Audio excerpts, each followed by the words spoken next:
সংকটের মাঝেও সাভারের চামড়া শিল্প নগরীতে নিরবচ্ছিন্ন বিদ্যুৎ সরবরাহ নিশ্চিতের তাগিদ দিয়েছেন শিল্পমন্ত্রী। সেই সাথে প্রণোদনার অর্থ দ্রুত ছাড়ে বাংলাদেশ ব্যাংকে অনুরোধ জানিয়েছেন তিনি। চামড়া শিল্প নিয়ে খাত সংশ্লিষ্টদের সাথে আলোচনা শেষে পরিবেশ প্রতিমন্ত্রী হুঁশিয়ারি উচ্চারণ করেন, পরিবেশ নষ্ট করে কোনো শিল্প প্রতিষ্ঠান স্থাপন করা যাবে না। ঢালাইয়ে দৃঢ়তা, নির্মাণে নিশ্চয়তা, প্রিমিয়ার সিমেন্ট, ঢালাইয়ের রাজা।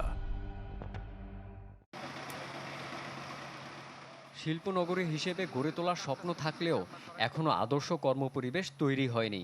কেন্দ্রীয় বর্জ্য শোধনাগারের দুর্বলতা আর কারখানাগুলোর আন্তর্জাতিক সনদ না থাকায় এখনও রপ্তানি পৌঁছায়নি কাঙ্ক্ষিত লক্ষ্যমাত্রায়। তাই সাভারের চামড়া শিল্পনগরী নিয়ে এখনও চলছে নানা সুপারিশের আয়োজন। প্রতি বছর কোরবানির আগে তাই তোড়জোড় বেড়ে যায় খাত সংশ্লিষ্টদের। এবারও তার ব্যতিক্রম নয়। শিল্প ভবনে চামড়া শিল্পের উন্নয়নের সুপারিশ প্রদান ও কর্মপরিকল্পনা প্রণয়নে টাস্কফোর্সের নবম বৈঠকে ঘুরে ফিরে এলো সেই পুরনো কথার বুলি। শোধনাগার আর অন্যান্য সংকটের সাথে ব্যাংক ঋণ নিয়ে গদবাঁধা বুলি আওড়ালেন খাত সংশ্লিষ্টরা। যোগ্য অভিভাবক দরকার এই সেক্টরটাকে টেক কেয়ার করার জন্য, মালিকদের সমন্বয়ই হবে।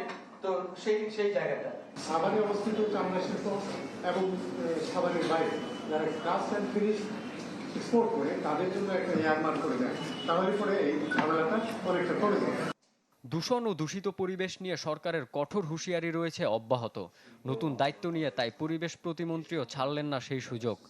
সরকার যেহেতু চাচ্ছে যে এই শিল্পটাকে প্যাট্রোনাইজ করতে, এবং আমরা নতুন দায়িত্ব নেওয়ার পরে আমরা চেষ্টা করছি সত্যিকার অর্থে এখানে কিভাবে এটাকে প্রমোট করা যায় বা এটাকে অ্যাকোমোডেট করা যায়। তো এক্ষেত্রে আপনাদের সহযোগিতা সবচেয়ে বেশি দরকার, বিশেষ করে যারা শিল্প মালিক আছেন। সম্ভাবনার বিষয়ে সরকারের শীর্ষ মহলের স্বপ্ন দেখা যেন থামছেই না। বছরের 10 থেকে 12 বিলিয়ন ডলারের রপ্তানি নিয়ে তাই আশাবাদী শিল্পমন্ত্রী, যার জন্য সংকটের মাঝেও নিরবিচ্ছিন্ন বিদ্যুৎ সরবরাহের তাগিদ দেন তিনি। আশা দেন যারা কর্মপরিবেশ নিশ্চিত করবে তাদের সরকার থেকে সহযোগিতা করা হবে। যাদের মধ্যে পটেনশিয়াল আছে এদের বাই অল মিনস আমরা হেল্প করব যাতে এরা দাঁড়াতে পারে। এখানকার 100% ফ্যাক্টরি কমপ্লায়েন্ট হতে হবে।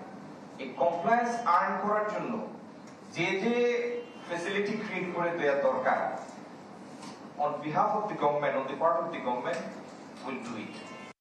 2017 সালে হাজারীবাগ থেকে সাভারে স্থানান্তরিত হয় চামড়া শিল্প।